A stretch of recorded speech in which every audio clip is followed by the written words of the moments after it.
Certainly fired up, excited to get back to work with our guys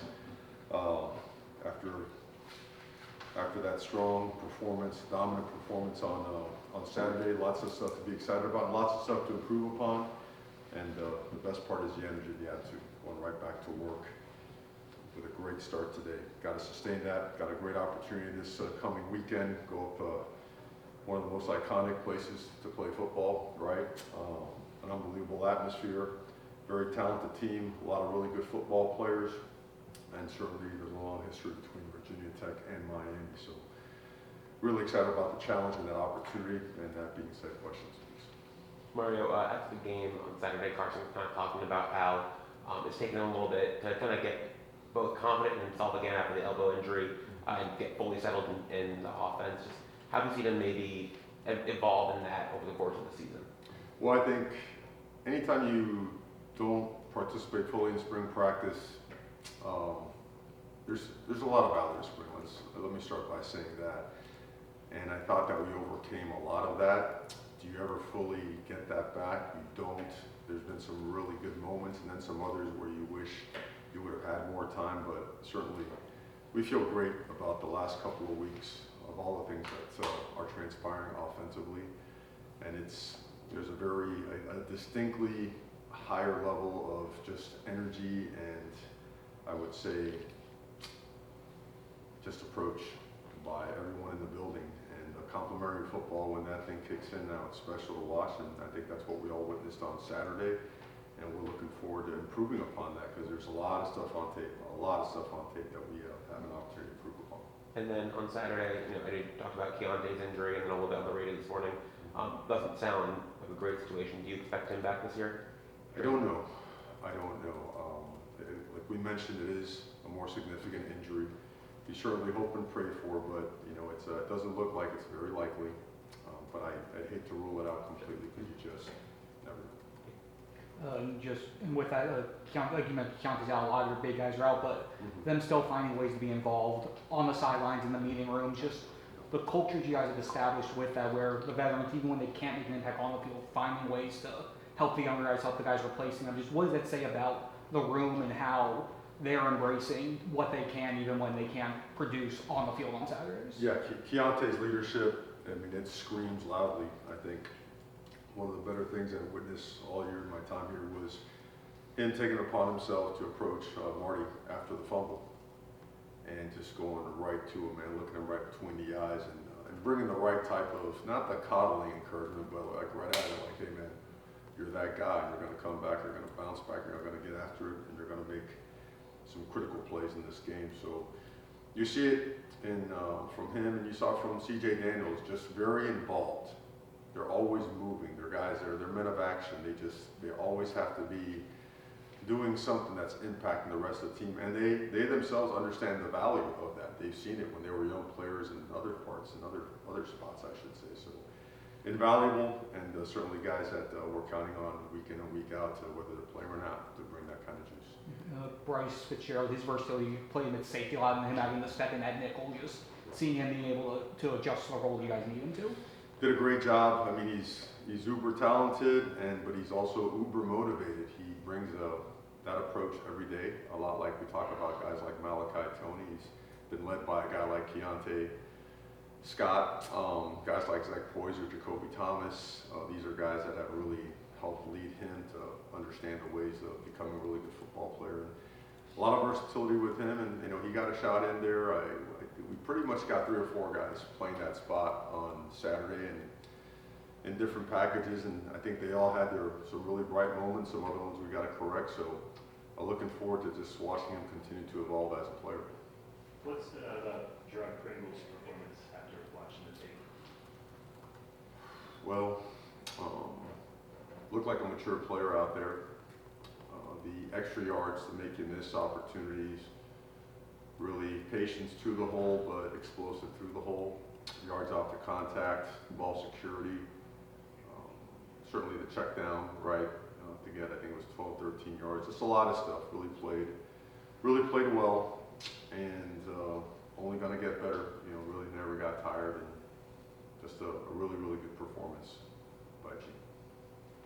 Elijah Lofton obviously hasn't probably had the season that he was hoping for, had a couple drops and then gets the touchdown in I think third quarter. Just what do you think that could do for him getting that first touchdown, especially trying to finish the season on a strong Right. note? Well, I think he deserves a lot of credit because he has played through some pretty good injuries and nicks and bumps or whatnot that have slowed him down, but he's never complained. He just keeps showing up, and has it hindered him some? It has, but he still keeps coming. When you make a play like that, it can really start the momentum to some bigger and better things. So his approach has never ever wavered. He is a guy that's very strong-minded, that we're counting on for continued high-level play. And I think it's coming. His best stuff's ahead of him, but again, I'm really proud of the guy because he's fought through a lot, and his future here is really, really bright. So looking forward to more from him. It's been 2 weeks now where the offensive line has kind of cleaned up some of the injuries or some of the penalties that were plaguing him. How much pride did that group take in trying to clean that stuff up here? Well, you know Coach Mirabal really well, so it's everything. It's team first, everything. I believe that's, I think, now 2 weeks without a pre-snap. I know we had holding there somewhere along the lines, but sustaining blocks, finishing blocks, chasing the ball, chasing guys down the field. A lot of pride. You see it every day, so it's not surprising. It's good to see the extra effort put into cleaning that up because that certainly was affecting us. It's good to see that pay off. And you got to stay at it. Going into a noisy environment this week, certainly different than playing at home. A crowd very involved. The crowd there has impacted so many games for so many decades that we certainly got to crank it up and improve even more to give ourselves the best chance. When you watch Virginia Tech, what's standing out? There's a DNA to that program. They're always extremely physical, extremely tough, and play really, really hard. When you break down it analytically and you really dive into the relative part of the game, they're a top 5 rushing offense. They get after you up front, and they do it in a lot of different ways. And they'll scheme you up series to series. They understand leverage, numbers, and angles as good as anybody. And it's not quarterback runs only. I mean, that's part of their game, but both their running backs, really all the guys that they use, they get downhill in a hurry. They got great contact balance. They run with power. They run behind their pads. They're very versatile. They catch the ball in the backfield well, and their offensive line and tight ends, they get after it. They really do.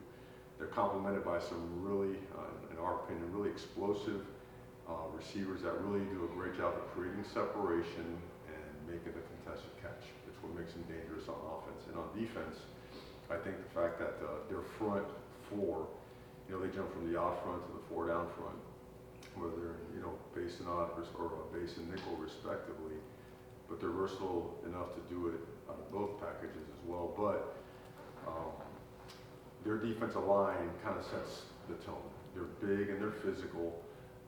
There's a lot of one-gap movement stuff that comes with it, just really powerful, like with their hands. They come out of their hips, they get their feet in the ground, they get hands on blockers, and their block destruction, you could tell they're really, really well coached. Really well coached, talented guys because they get off of blocks in a hurry, and they got a lot of hats to the football. And it's really impressive. And they are hard to block, and they've proved it against a lot of different offensive lines. So, and their back end, they're so active. I mean, they've just got a lot of good players, and their depth has been tested at times with injuries, but they find a way to come out and play at a high level. So, looking forward to, again, a great opportunity against these guys. The offense has gotten a lot more explosive the last few games. And in those games, Keelan Marion has been a player that's really emerged. How key has he been in this offense, kind of getting a little bit more explosive? Yeah, he's been great. He's been great. The neat thing about the offense is, we're getting better and better. But again, Coach Dawson, really smart, hard-working dude that just knows ball. And we're 2 things. Obviously, we're doing some things to help ourselves, but we're also getting the right guys on the field, right? The players overplays all the time, right? That's the way it works. But Keelan has been one of those guys, and he attracts a lot of attention now because of his ability to create separation, make explosive plays, contested catches, right? On special teams, he hasn't gotten loose yet, but he's been close. He's been a great player for us the entire year. Unbelievable energy and attitude. I mean, he brings a fire to him that gets everybody else just lit up and fired up. And he's another guy. Every single day, attitude with him is just always up there. He's always going to bring the right type of mentality to practice on a game day. So love to see him have the success he's having, and we expect him to continue to get even better. Saw CJ Daniels warming up pre-game. Mhm. Is he getting closer? Is that fair to say? He was ready. He was ready last game, and felt, I'll take full responsibility in talking with him and being the limited amount of reps, like game plan reps that we actually got. Felt okay. Felt that Upshaw and Trader had got enough reps where maybe it's best where if we're not all the way there, let's go with what we know we saw all week in practice. But I feel great about his availability this week, as well as we're trending great with Mark Fletcher as well.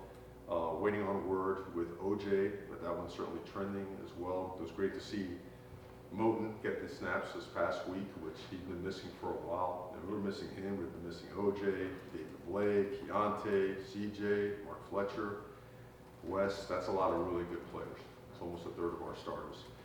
So to have some of these guys on the men's and working their way back, it's exciting. So, but I'll keep you updated on those. But I do expect CJ for sure, Mark trending well with OJ, Wes more, and Moten looks to be on the mend as well.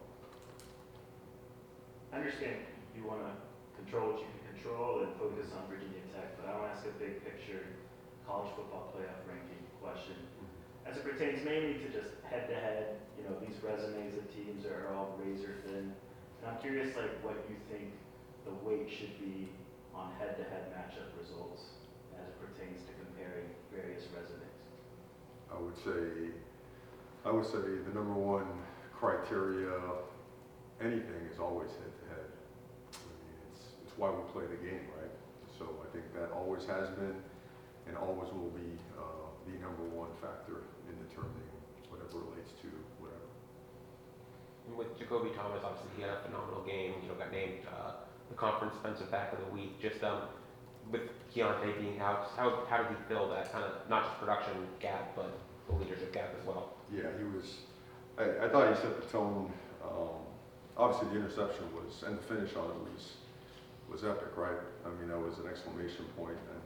But I thought the way he tackled, I don't know if you saw that first wide zone over to their left, our right, when he got downhill. And again, reminder, I believe they had the highest yards per carry in the conference or close to it, their second. And they hadn't crossed the 50-yard line until that last drive when we had most of the threes and some of the fours in. A lot of that was because of our safety play.